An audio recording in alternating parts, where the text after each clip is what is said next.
I slammed the car door harder than I meant to, and the sound echoed off the brick townhouses lining the street in Kitsilano. The light was already fading over the North Shore Mountains, that gray October light Vancouver gets in the late afternoon, and I sat there for a second with my hands still on the keys, my heart doing something strange in my chest. I was halfway back to my apartment in Mount Pleasant when I realized I'd left my grandmother's locket on the bathroom counter at my future mother-in-law's place. Tomorrow was my wedding day. I should have been home, steaming my dress, reviewing the seating chart one more time, calling my florist to confirm the peonies. Instead, I was turning the car around, driving back across the bridge toward Kerrisdale, toward that beautiful old character home with the manicured hedges, because of a piece of jewelry the size of a thumbnail. But it wasn't just jewelry. It was the last thing that had touched my mother's skin before she died. She'd given it to me 8 months ago in the hospice room that smelled like lavender hand cream, and something underneath that no amount of lavender could cover. Her fingers had been so thin by then, the locket sliding right off without her even having to open the clasp. "Wear this when you marry him," she'd said. So I'm there too. Inside was a photo of her at 26, laughing at something off camera, a photo I'd never seen until she pried the locket open and showed me.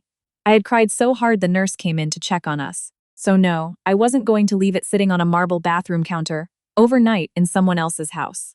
I'd taken it off earlier that evening because Margaret, that was my fiancé Daniel's mother, had insisted on girls' night before the wedding. Just the two of us, a glass of Okanagan wine, and a chance for her to do my makeup the way she used to do for her own daughter's pageants, years ago.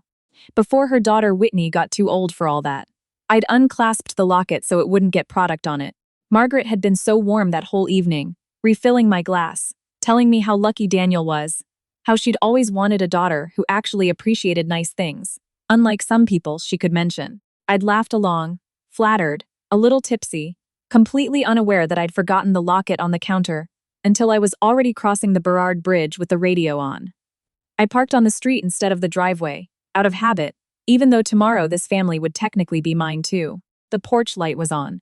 Through the front window, I could see the soft yellow glow of the living room lamps, and for a second, I just stood on the sidewalk looking at that warm light, thinking about how 5 years ago I would have given anything to belong to a family like this.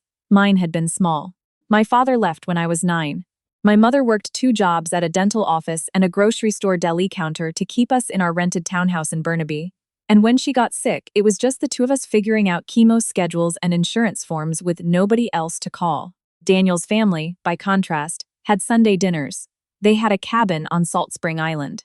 They had Margaret, who hugged me the first time we met and said, "Oh, I've been praying for someone like you to come into Daniel's life." I should have known then that people who talk like that are usually selling something. I didn't ring the bell.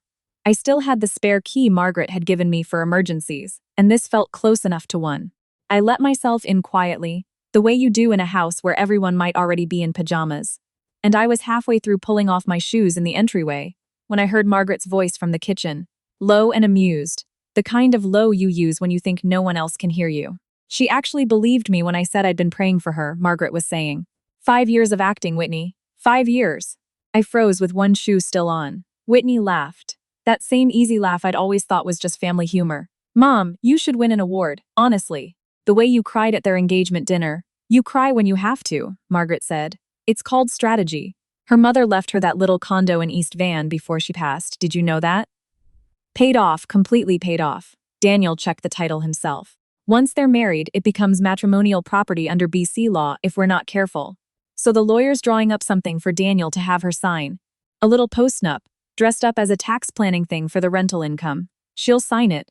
She signs whatever Danny puts in front of her. She thinks the world is full of people who love her. My stomach dropped somewhere below the floorboards. That condo. My mother's condo. The one-bedroom unit off Commercial Drive that my mother had scraped and saved for through 15 years of double shifts. The one she'd paid off 4 years before she died. The one she used to call the only thing nobody can ever take from you, because it's already yours.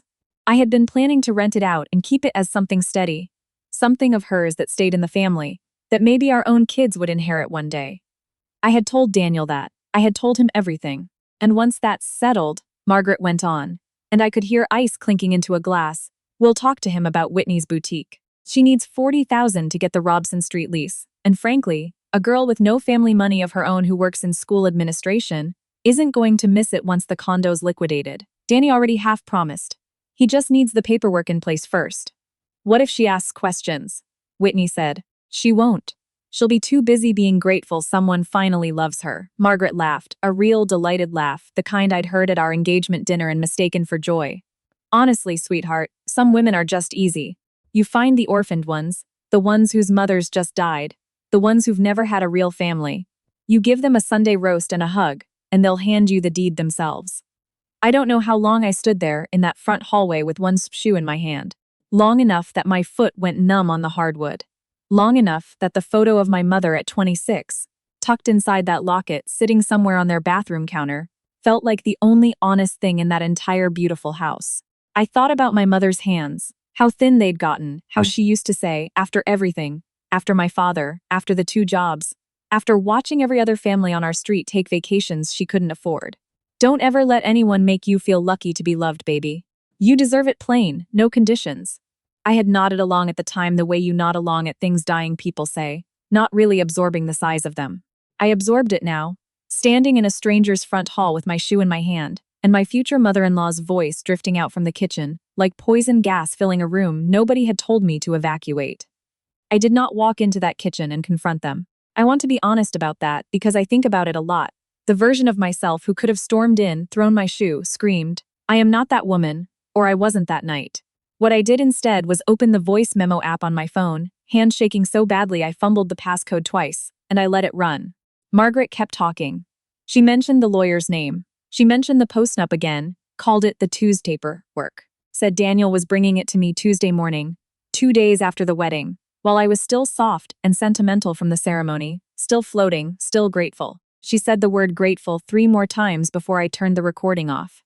Then I put my shoe back on, walked into the kitchen as if I'd just arrived, and said, in a voice that came out steadier than I had any right to expect, that I'd left my locket in the bathroom and needed to grab it. Margaret's whole face rearranged itself in under a second, like a curtain dropping over a stage. Of course, sweetheart. Whitney, get her a glass of wine while she's here. I'm okay, I said. Big day tomorrow. I walked down that hallway past the family photos. Daniel at his grad ceremony, Whitney's confirmation, a trip to Maui, and I looked at every single one differently than I had 3 minutes earlier. In the bathroom, the locket sat exactly where I'd left it, beside the good hand towels they only used for guests. I picked it up and held it in my closed fist for a second, feeling the small ridge of the clasp against my palm. And I thought about my mother saying, you deserve it plain, no conditions, and something in my chest that had been bracing for a wedding suddenly understood it was bracing for something else entirely. I didn't say goodbye on my way out. I just called out that I'd see them tomorrow, kept my voice light, and let myself back out the front door into the cold. I didn't go home.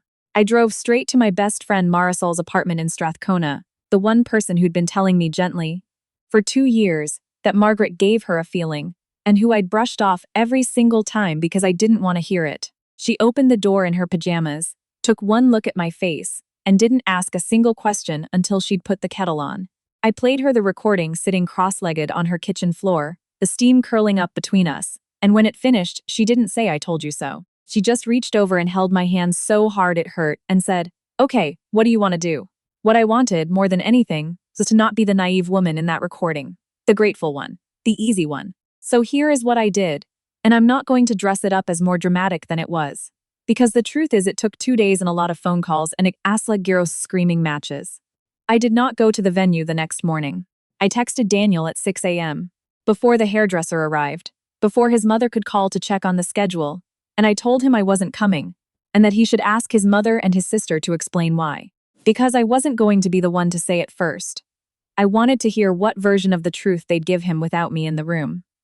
Then I called the wedding coordinator and canceled, eating the deposit, because some things cost less than they look like they cost. Then I called a real estate lawyer a coworker had used during her own divorce, and I had her walk me through exactly what matrimonial property meant in British Columbia, and what it would have meant for that condo if I'd married Daniel, and signed anything resembling a postnup 2 days later, while still wearing the emotional fog of a wedding. The lawyer told me, flatly, that the timing alone, sprung on me 48 hours after the ceremony, was the kind of thing a court would look at very skeptically if I'd ever tried to challenge it. Sounds like you dodged something, she said. Not unkindly, the way you'd say it to someone who'd swerved out of the way of a bus. Daniel called me 11 times that morning. I let it go to voicemail 4 times before I finally answered. And when I did, I just told him to ask his mother what she'd been planning to have him bring me on Tuesday. There was a long silence on the line, long enough that I genuinely didn't know which way it would break. Whether he already knew, whether he'd suspected, whether he was as much a player in this as Whitney. When he finally spoke, his voice had a flatness I'd never heard from him before, and he said, "What postnup?" And something in the way he said it, confused rather than caught, told me he hadn't known, or hadn't let himself know, which honestly felt like its own kind of answer. I never found out exactly how that conversation between him and Margaret went, the one where he asked her to explain herself, because I told him I didn't want a play-by-play, and I meant it. What I did find out, 3 weeks later, through Marisol, who still has friends in that circle, is that Whitney's boutique lease on Robson Street fell through.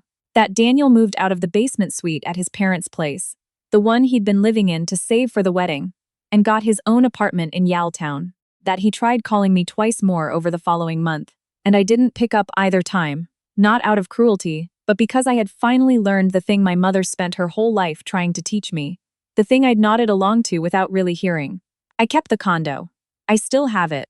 I rent it out to a young nurse and her partner, who are saving for their own place. And every month when the payment lands in my account, I think about my mother standing in that cramped kitchen on Commercial Drive, telling me that paid-off walls are the one thing nobody can talk you out of, if you let them stay yours.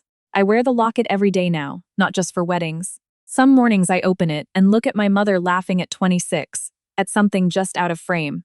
And I think she would have liked Marisol's kitchen floor, the tea going cold, while 2 women figured out exactly how to walk away from a house full of warm lighting and cold math. I think she would have liked that, in the end, the thing that saved me wasn't a confrontation or a scene at all. It was a forgotten locket, and the 30 seconds I spent standing very still in a hallway, finally listening.